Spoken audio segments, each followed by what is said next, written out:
दर्द को मुस्कुरा के सहना क्या सीख लिया साहब।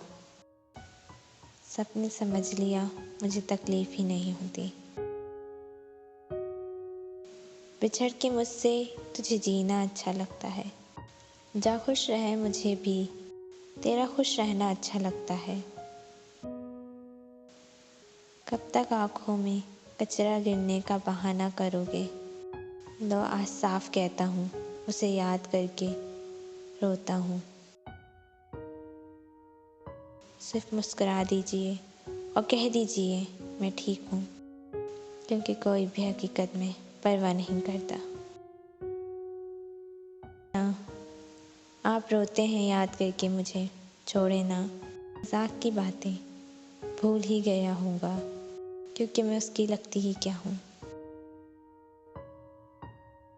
अलविदा ए यार, तेरी जान छोड़ दी हमने, लिखकर आज खुद को बेवफा कलम तोड़ दी। मांगना ही छोड़ दिया हमने वक्त किसी से, शायद इनकार की भी फुर्सत ना हो किसी के पास।